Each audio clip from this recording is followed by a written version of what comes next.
Les gens qui suivent notre chaîne pour, je crois que c'est souvent un truc sur Twitch, on suit les chaînes pour voir ce que les gens mangent. Et depuis que ma copine, donc depuis que je fais plus partie de l'autre chaîne, elle mange plus de viande. Donc elle mange que les trucs qui n'intéressent pas forcément les gens. Et on reçoit beaucoup de plaintes de gens qui sont là. Il faut ramener les steaks sur la chaîne. Chevalier, merci beaucoup pour les 100 bits. Merci Chevalier. Ouh, il fait bien chaud par contre. Oh la vache.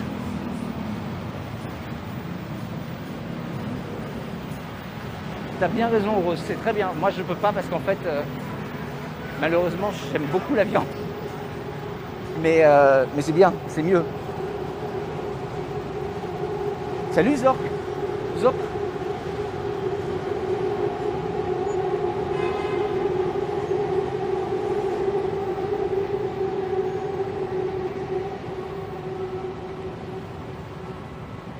Non mais c'est pas débile, c'est qu'en fait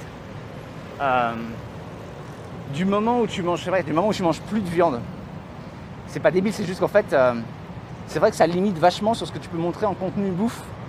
Parce que tu vas très vite tourner en rond. En fait, les gens, ils aiment bien quand tu manges des trucs bizarres. Et c'est vrai que quand même, la plupart du temps, les trucs bizarres, c'est pas végétarien, quoi. Donc, il y a cette idée-là, quoi. C'est tropical, la Thaïlande. Ah oui. Non, ils se plaignent pas dans l'idée « Ah, c'est nul qu'elle soit végétarienne ». Non, c'est juste que je trouve qu'il n'y a plus beaucoup de bouffe amusante sur le stream. Si on regarde la plupart des trucs bizarres que j'ai mangés avec vous sur le stream, clairement c'était des trucs qui n'étaient pas végétariens.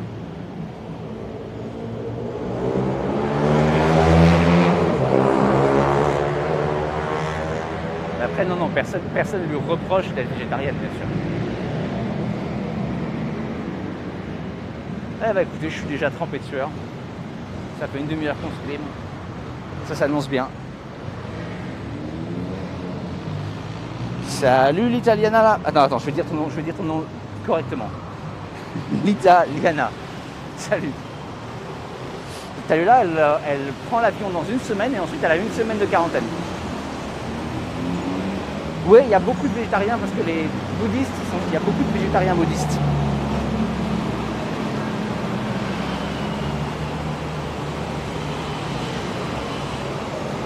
Ah, chou. Hey, Red and Red. Alors franchement, ouais, il y a plein de viewers, il y a plein de gens qui regardent les streams. Je pense qu'il y a plein de gens qui regardent les streams comme on regarde un accident, quoi. C'est-à-dire qu'il y a plein de gens qui regardent les streams en espérant que les choses vont mal se passer, qu'on va manger un truc horrible, qu'on va tomber malade, qu'on va se casser la gueule. Je pense que pour plein de gens, il y a une espèce d'attente de ça sur le stream. Alors la Thaïlande est arrêtée, mais en fait elle a organisé son voyage trop tôt et du coup elle est pas dans le bon truc, donc elle doit faire une quarantaine. Les règles du Covid maintenant, franchement, elles changent tellement souvent, elles sont tellement bordéliques, j'essaie même plus de suivre, quoi. Salut Fâche Tortue.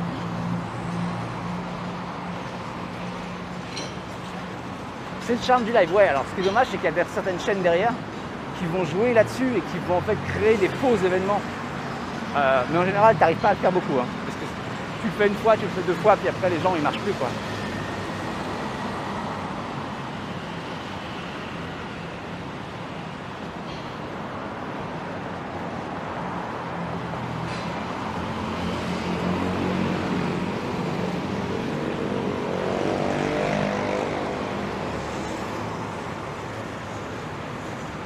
Le bateau, ça va nous rafraîchir un petit peu. À prendre un peu d'eau de poubelle. Un peu d'eau de poubelle sur le visage, ça va nous rafraîchir. Un peu d'eau des égouts sur le visage. On se sentira mieux après.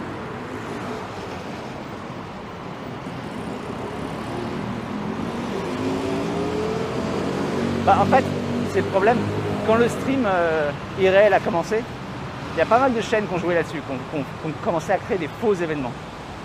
Le problème quand tu fais ça, c'est que tu me tires une balle dans le pied en fait, parce que tu es obligé derrière de continuer et en fait tu peux pas continuer pour toujours. Il y a un moment, c'est impossible.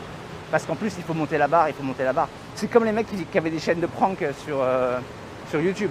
À un moment, tu es obligé de faire faux, et du moment où tu as commencé à faire faux, c'est foutu, quoi.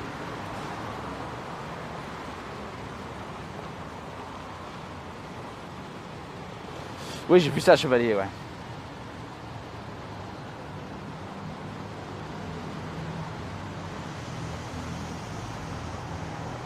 Alors, on va aller attendre le bateau ici. Là, il y a un genre de petit restaurant. Je vous avoue, j'ai jamais eu le courage d'y manger. Je crois qu'on atteint un niveau de local qui est peut-être trop pour moi. Donc, j'ai jamais réussi à avoir le courage de m'arrêter là. Je suis sûr que c'est très bon, mais ça me semble difficile. Oh, t'as pas besoin de parler anglais, Rose. Franchement, enfin, c'est plus facile si tu parles anglais. Mais ça marche sans parler anglais. Hein.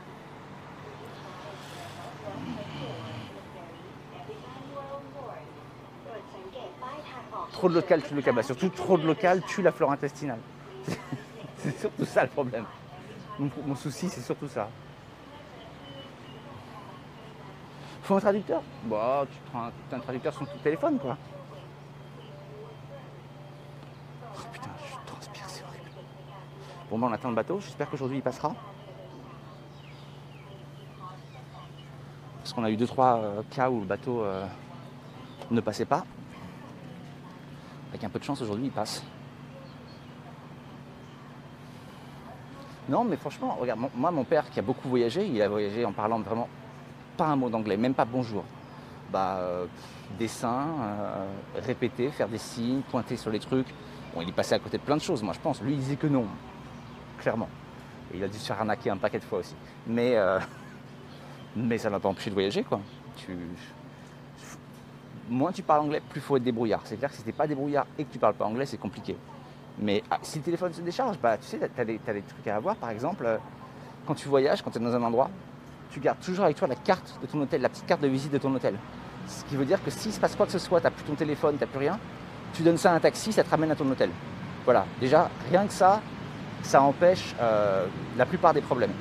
Ensuite, ce que tu peux avoir, qui est très très bien, c'est sur ton téléphone, dans un dossier, garde des photos de choses basiques.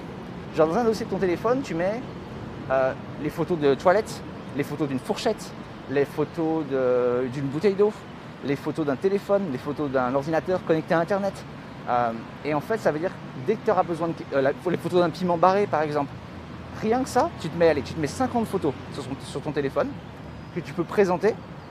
Voilà, et si tu as peur que ton téléphone se décharge, un petit bouquin que tu imprimes avec tout ça. Ça, franchement, c'est un conseil, ça peut vraiment t'aider.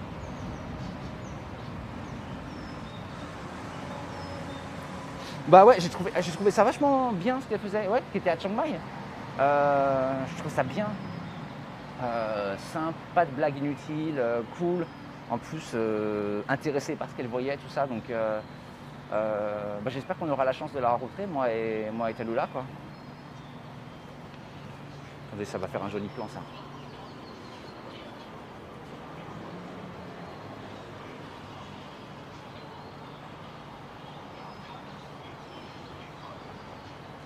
Ah putain. Alors je vous avoue, je viens de passer 10 jours. Du coup là, je suis en train de mourir. Les livres se vendent bien. Bah, ça fait longtemps que je n'en ai pas sorti de nouveau, donc non. Non, ils se vendent pas très bien, mais ça fait longtemps qu'ils sont sortis quand même. Ils se sont très bien vendus à un moment, sauf 2. Mais t-shirt pour voyager, t-shirt noir, toujours. Tu en as fait gagner? Pas encore. On va le faire. Activiste, salut. Je sais pas si tu étais là, je crois que je t'ai pas vu encore. Oh putain, est-ce que ça va être encore un jour où le bateau passe pas ou... Normalement, il passe aujourd'hui. Hein.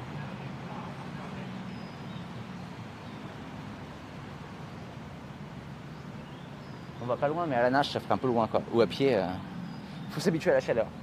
Ouais, on s'habitue jamais vraiment complètement, mais faut essayer, quoi. Celui sur Tokyo, c'est le mieux. C'est le plus réussi. Alors l'eau de coco, c'est bien. Attention à l'eau de coco qui était un diurétique, je crois qu'on dit. C'est-à-dire que ça débouche les tuyaux.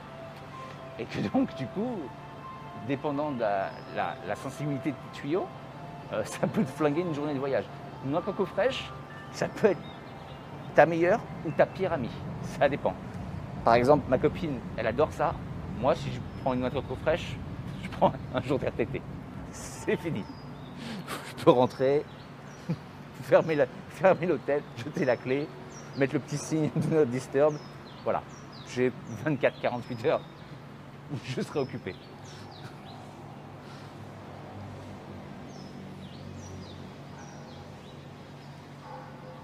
On va attendre, hein, parce qu'il n'y a pas de choix là, c'est le bateau.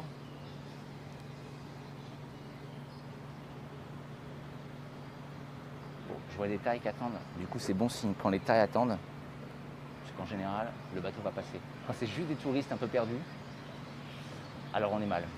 Mais là, je pense que ça devrait aller. Ah, le bateau arrive dans l'autre sens. Ça ne nous aide pas, mais ça veut dire qu'en ce moment, il circule.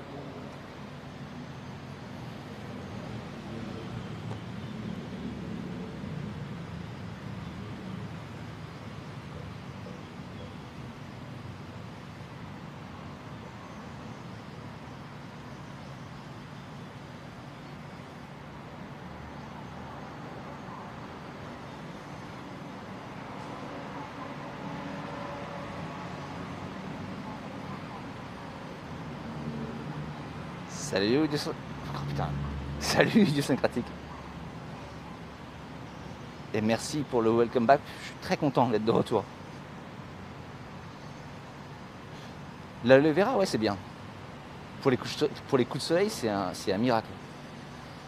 Pour les chutes en moto aussi. Putain, il fait des sacrées vagues. Vache.